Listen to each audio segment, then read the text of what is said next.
In my opinion, Biden is not the lesser of two evils. I actually don't think the issue with Joe Biden is his age. I think actually when people say, oh, there should be an age cap on presidency, you shouldn't be able to be 75, 80 years old and be able to run for president, I think that's wrong. I think it's age discrimination. I don't think there should be any cap on how old you are to be president. I think if a 94-year-old guy like a Bernie Sanders wants to run for president, he's got new ideas, he's got ways to effectively improve our society, why shouldn't he be able to run for president? Just because he's 94? Sure, he might die during his term, he might not. But I don't think there should be an age cap. I also don't think there should be an age minimum. And obviously, you should be an adult.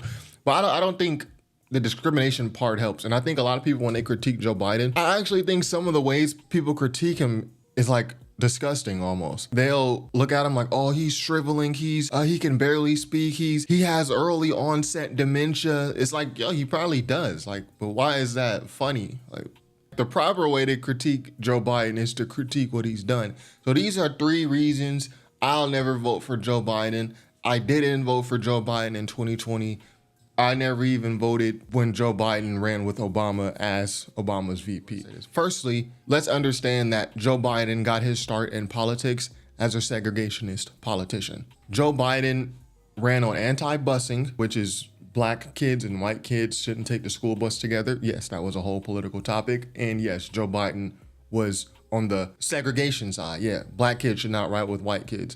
And Kamala Harris, before she was his vice president, Kamala Harris in a debate, I believe it was in 2020, she pointed this out like, hey, Biden, you were anti-busing. I was one of those kids back then, because a lot of people like to think this stuff is like ancient history. Back then, I was one of those kids who would have been segregated because of what you wanted to do. It's personal, and I was actually it was hurtful to hear you talk about the reputations of 2 United States senators who built their reputations and career on the segregation of race in this country. You also worked with them to oppose busing. There was a little girl in California who was part of the 2nd class to integrate her public schools.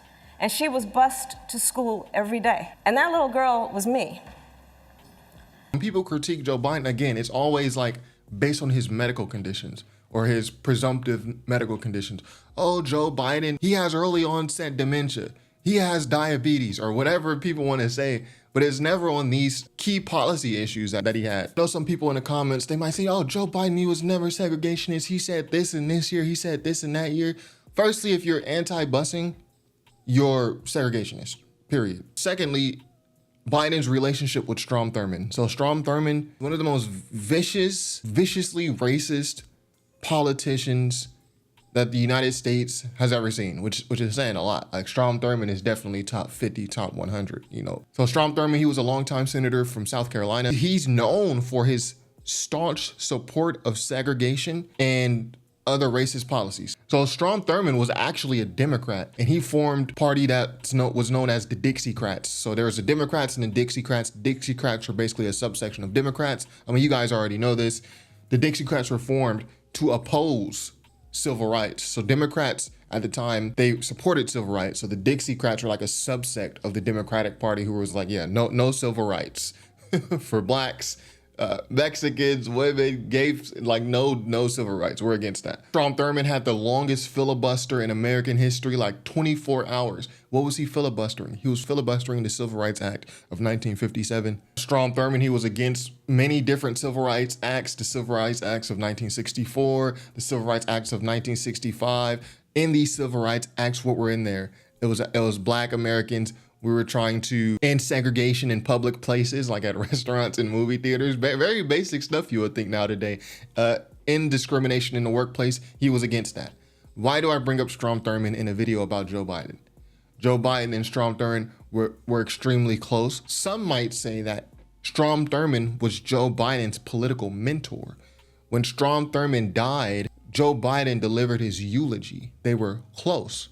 Strom Thurmond, as well as Joe Biden, one thing they agreed on, one of the many things they agreed on, was the anti-busing. Black kids and white kids should be bused to school separately. Strom Thurmond being one of the most viciously racist politicians of all time. You can go further into what Strom Thurmond did more when you actually hear quotes of what he said and watch him speak.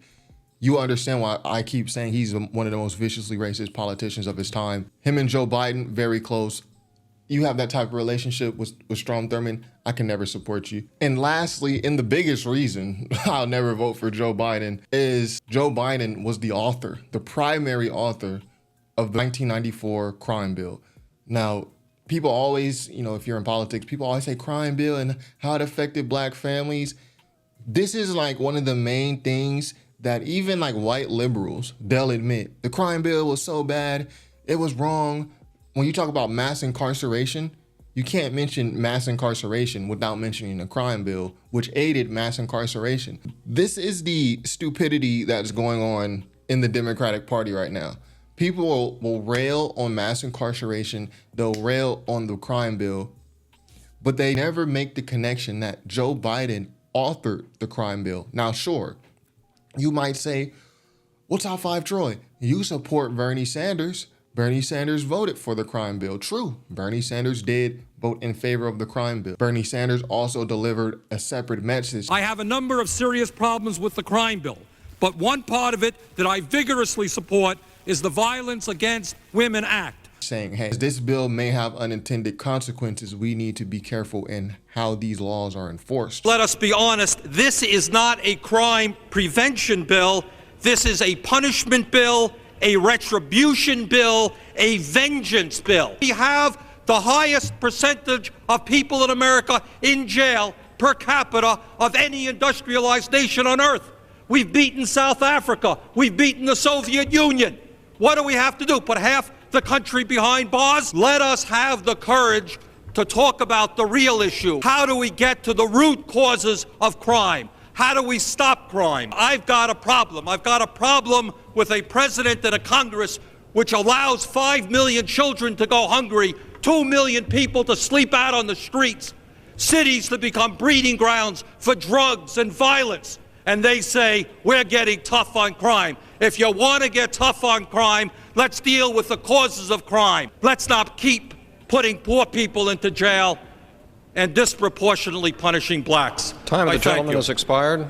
Does that make it right for me? Completely no. That's one mark I have against Bernie Sanders. But I would still vote for Bernie Sanders. The difference is Joe Biden authored the crime bill. Now, sure, you might want to give him the benefit of the doubt. Oh, well, he apologized for it in 2019. That's true. Joe Biden did apologize for the crime bill in 2019. Why 2019? Could it be that he wanted to get elected? Could it be that 2020 was an election year and he's trying to, get elected? He's just saying anything. You are much less likely to give Joe Biden the benefit of the doubt when you understand his history of working with guys like Strom Thurmond, who would have supported the crime bill. Actually, Strom Thurmond might have said the crime bill doesn't go far enough. We need to bring back slavery. But really though, he probably would have said this doesn't go far enough. You're much less likely to give Biden the benefit of the doubt when you understand his many segregationist policies. So when a guy who comes from segregationist policies, anti-busing, mentored by Strom Thurmond, then comes and creates and writes and designs, it's not just Joe Biden voted for the crime bill like Bernie Sanders. Joe Biden designed it. He was the primary author. With all that context, you're much less likely to give Biden the benefit of the doubt. So what are some things the crime bill did negatively? Well, we talk about mass incarceration. The crime bill contributed to a massive increase in the U.S. prison population, mostly Black Americans, but Hispanic Americans were affected too, and white Americans too. But this is directed at Black Americans, the crime bill. Disparity in drug offenses. So we know crack, rock, and cocaine pretty much come from the same source. They're mixed up and mixed and matched differently once they are sold separately as crack and cocaine, but it comes from basically the same thing. But you get way more time for having crack than you do for having cocaine. This is because cocaine was a rich man's drug, crack was a poor man's drug. Why are there so much larger disparities? That's because of Joe Biden. This disparity in drug offenses directly affects the prison population. People are going to jail, people are going to prison. Time is you're getting mandatory minimums, 10, 15, 20 years for having even a speck of it on you. Insane. The impact that it has on family. Basically a generation of men not in the homes, fatherless homes, women on welfare, single mother households, which still, this is only 1994. It still affects the Black community to this day. So those are just 3 reasons I will never vote for Joe Biden. I have more, but this video will be an hour long. It's funny when people try to say between Trump and Biden, you have to pick the lesser of two evils. And they always assume that Biden is the lesser of two evils. He's not. When you look at what he's done politically, Trump hasn't been a politician enough for long enough to have this long, terrible track record of policies that he helped enact. Biden has this long, ugly history. There's a reason why when Obama was the Democratic nominee for president, that he selected Joe Biden as his running mate. It's not coincidence. There are a bunch of Democrats who were, it sounds crazy to say in 2024, especially because of how popular Obama became, but there are a bunch of Democrats who were hesitant. Like, this guy is young. Obama was extremely young for a presidential nominee, and he's black. And then Hussein, it sounds crazy to say, but this is how people think. This is how racists think. Hussein Obama, like, they're like, we like everything the guy is saying. We like, some of the policies he wants to put, but we can't get across this aesthetic. We can't get past that. Going and selecting someone like Joe Biden, who, for all intents and purposes, align with the Dixiecrats, that helps quell some of their worries. Like, compared to if Obama picked someone like, I don't know, a woman to run with them, which back then they would be like, oh, a woman, like picked a woman or another black person or a Mexican. You pick Joe Biden, I mean, they know his record. Like, oh, okay, maybe this won't be so bad. People pretend Trump is the lesser. They just automatically assume lesser of two evils. You got to pick Trump. You got to pick Biden over Trump. He's the lesser of two evils. In my opinion, Biden is not the lesser of two evils. The things Biden has enacted, the policies he's pushed for, anti-busing, segregation, crime bill, mass incarceration, has ruined so many people's lives. So to presume that he's the lesser of two evils compared to Trump, I don't know why people make that connection. And then also when I say stuff like this, people presume like, oh, you're a Trump or you're a MAGA. I've never voted for Trump. I voted the past two elections. I didn't vote for Trump. I didn't vote for Biden. Well, what you just didn't, this is the people's, what they say. Well, you didn't vote. You're wasting your vote. Your people were slaves and now you're not going to vote. They fall for that. Relax. I didn't say I didn't vote on the ballot. Obviously, you vote. It's not just you go to vote and then it's just president and then you turn it in. There's a million things on the ballot. So I voted. But what did I do for president? Did I vote for Hillary Clinton? Absolutely not. Did I vote for Joe Biden? Absolutely not. What did I do? I wrote in the guy's name who should have actually been president. Young Bernie Sanders. Oh, that's a waste of a vote. That's a waste of a vote. You're the reason why the country is like this. It's not a waste of a vote. Your people fought for the right to vote. And now you waste it. It's not a waste of a vote. My people fought for me to have the opinion to vote for who I want to. And that's what I've done. And it's a statement vote, And I'm kind of rambling here. I'm cutting down my reasons, but, you can bear with me. Shout out if you're still here watching the video. It's a statement vote. When I vote, I'll mark my ethnicity. I'll mark my gender. I want the Democratic Party to see that we have, even if I only affect the polls, 0.00001%, very marginal, if not non-existent. I want the Democratic Party to see, oh, we got one less vote from a black male. We usually have black men and women in the bag. We got 0.00001% less. They didn't vote for us this year. And hopefully enough like-minded people like me who would normally vote Democrat do that, to where maybe we can affect the polls 1 or 2%, to where the Democrats say, hey, let's get back to good policies. Let's get back to what we can do for people, as opposed to just saying, hey, you have to vote for our guy because he's the lesser of two evils, and Trump is the big bad boogeyman, and he's the orange apple and all this. Insanity's doing the same thing over and over and expecting different results. I'm not just going to keep voting Democrat, hoping that they change. They have no reason to change if they continue to get my vote. Yeah, I always tell people, like at work, when they want to talk politics, I tell them, like, the more we talk politics, the more you're not going to like me. Like, you're going to like start growing resent for me, because I don't have I was a political science major at the University of California. So I know a little bit too much about certain politicians just based on some of the exams and the work I had to do, the study I had to do. I don't have views that fit in the conservative box, and I don't have views that fit neatly in the liberal box. So when you are in a conservative space and you have some liberal views, they'll just look at you like you're stupid. Like, oh, this guy's just dumb. He's a dumb lib.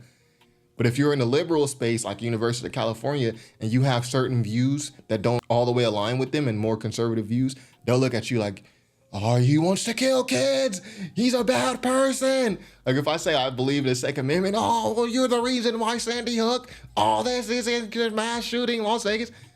So one side tries to pretend you're stupid, the conservatives, if you don't agree fully, and then the other side tries to make it out like you're just morally in the dumpster, like you have no moral backing. You want to kill puppies and all this. So, but it makes for fun classes, fun lectures, and then you debate. You're basically debating the whole class. What the fuck is this, a 20v1, nigga?